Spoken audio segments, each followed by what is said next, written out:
할렐루야, 오늘도 좋은 날입니다. 요한계시록 6장 9절에서 17절 말씀 묵상입니다. 오늘은 억울함을 풀어주시는 하나님이라는 제목으로 말씀을 나누도록 하겠습니다. 저번 시간에 이어서 예수님께서 5번째 인을 떼십니다. 9절입니다. 5째 인을 떼실 때 내가 보니 하나님의 말씀과 그들이 가진 증거로 말미암아 죽임을 당한 영혼들이 제단 아래 있어 요한은 환상 가운데 하늘의 성소에 있는 제단을 보았습니다. 그런데 그 제단 아래쪽에 하나님의 말씀과 그들이 가진 증거로 말미암아 죽임을 당한 영혼들이 눈에 들어옵니다. 그들은 예수님 때문에 핍박을 당하고 고난을 겪은 모든 신실한 성도들을 가리킵니다. 이들은 자신의 신앙을 지키기 위해 목숨을 잃은 순교자들입니다. 하지만 반드시 순교자가 돼야만 천국에 들어갈 수 있다는 의미는 아닙니다. 바울의 고백처럼 나는 날마다 죽노라라고 고백하며 하나님의 뜻대로 살려고 몸부림쳤던 사람들, 즉 순교적 정신으로 살았던 모든 주의 백성들도 여기에 포함될 것입니다. 물론 여기에는 네로 황제 치하에서 그리스도인이라는 이유로 짐승의 가죽에 쓰여져 원형 경기장에서 맹수들에게 물어뜯김을 당하고 톱으로 켬을 당하고 또 목베임을 당한 히브리서에 나온 바로 그들을 지칭할 것입니다. 그 성도들이 제단 아래 있었다라고 말합니다. 물론 하늘의 제단에서 최초로 드려진 제물은 하나님의 어린 양 예수 그리스도이십니다. 그렇지만 지금 같은 제단 아래서 예수님의 이름을 위해 핍박과 박해를 당하고 세상이 아닌 오직 진리에 순종하다가 숨져간 사람들입니다. 그들이 흘린 순교의 피가 하늘 제단에 드려짐으로 인해 결국 200년 후에 로마 제국 전체가 기독교로 국교화되는 역사가 일어납니다. 한국도 복음이 얼마나 극심한 탄압과 고난 속에 들어왔습니까? 수많은 순교자의 피가 한국 땅 방방곡곡에 뿌려졌습니다. 그 순교의 피로 오늘날 한국교회가 이토록 부흥했습니다. 어느 나라든 처음 복음이 들어갈 때는 반드시 순교의 피가 뿌려졌습니다. 그 피를 딛고 부흥의 불길이 타올랐습니다. 이제 순교자들은 하나님을 향해 큰 소리로 대주제여라고 부릅니다. 이 말은 역사의 통치자라는 뜻입니다. 그러면서 자신의 고통과 원한을 갚아달라고 간구합니다. 10절입니다. 큰 소리로 불러 이르되 거룩하시고 참되신 대주제여, 땅에 거하는 자들을 심판하여 우리의 피를 갚아주지 아니하시기를 어느 때까지 하시려 하나이까.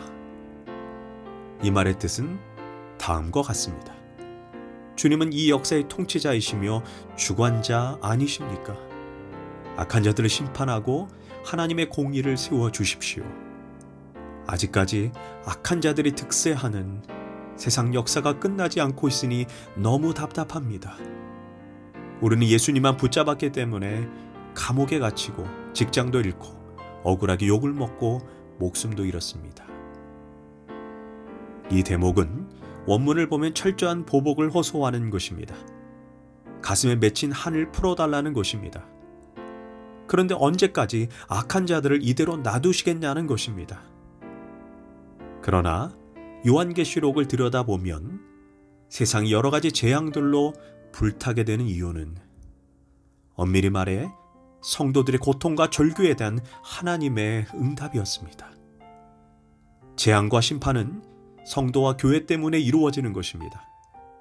하나님은 때가 되면 반드시 성도들의 신음소리를 들으시고 악인들을 척결해 가시는 것입니다. 이에 하나님은 그들의 부르짖음에 대해 11절에서 이렇게 답변합니다. 각각 그들에게 흰 두루마리를 주시며 이르시되 아직 잠시 동안 쉬되 그들의 동무종들과 형제들도 자기처럼 죽임을 당하여 그 수가 차기까지 하라 하시더라. 주님은 먼저 그들을 위로하시며 흰 두루마기를 입혀주셨습니다. 이는 세마포로 거룩과 승리, 존귀함을 상징합니다.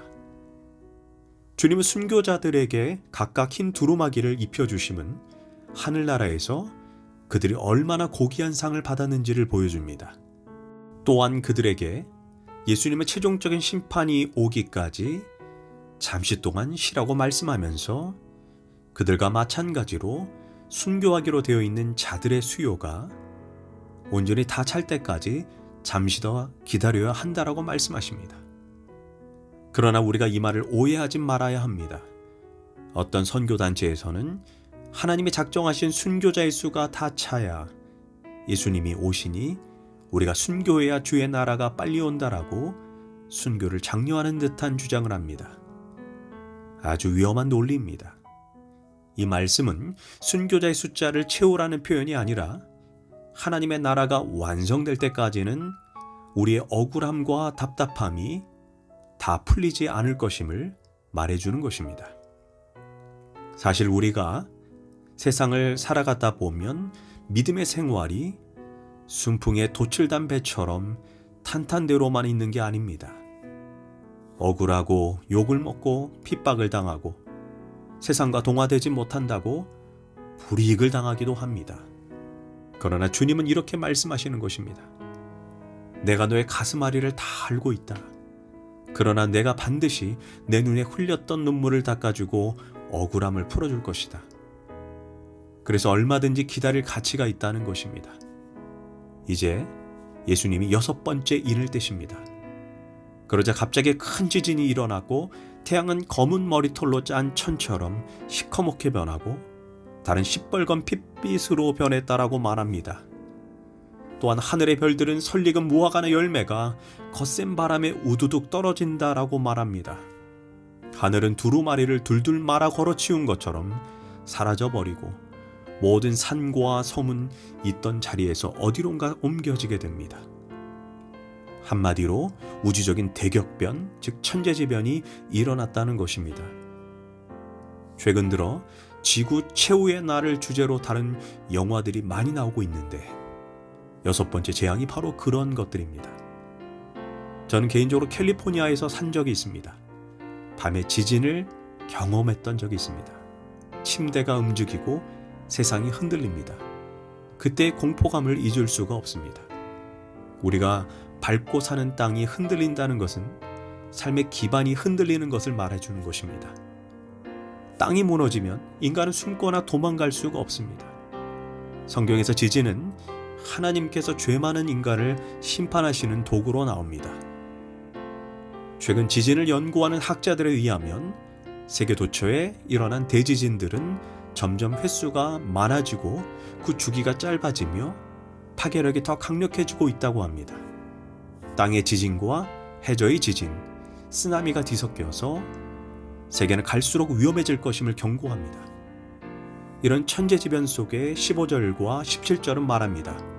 땅의 임금들과 왕족들과 장군들과 부자들과 강한 자들과 모든 종과 자유인이 굴과 산들의 바위 틈에 숨어 산들과 바위에게 말하되 우리 위에 떨어져 보좌에 앉으신 이의 얼굴에서 어린 양의 진노에서 우리를 가리라.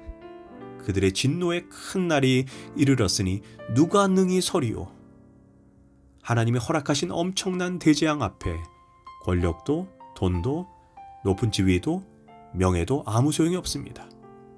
즉 복음을 우습게 여기고 핍박했던 사람들, 얼마든지 믿을 기회가 있었지만 믿기를 거부했던 사람들, 이들이 마지막 심판의 날에 그들은 누가 능히 하나님의 보좌와 어린 양의 진노에 설 자가 있겠는가라고 절규를 하게 될 것입니다. 결코 인간적인 수단으로 이 심판을 피해갈 수는 없습니다. 우리가 여기까지만 보면 요한계시록이 참으로 무섭다는 생각이 들 수 있으나 그러나 요한계시록은 결코 무서운 책은 아닙니다. 심판은 무섭지만 그 심판을 주도하는 이가 우리 주 예수 그리스도이시고 그 심판의 대상은 하나님을 거역한 세상 권세와 추종자들입니다. 감사하게도 또한 어린 양의 심판을 관장하고 계신다는 것은 성도들과 교회의 운명이 하나님의 절대적인 보호 아래 있다는 사실을 우리에게 알려주고 있습니다. 할렐루야. 기도하겠습니다. 하나님, 이제 우리는 점점 더 재림의 징조를 보게 됩니다. 그러나 그 재림의 날이 우리에게 무서운 날이 아닌 기쁨의 날이 되기 위해 우리가 거룩한 신부로 준비되고 깨어있게 하소서. 예수님의 이름으로 기도합니다. 아멘.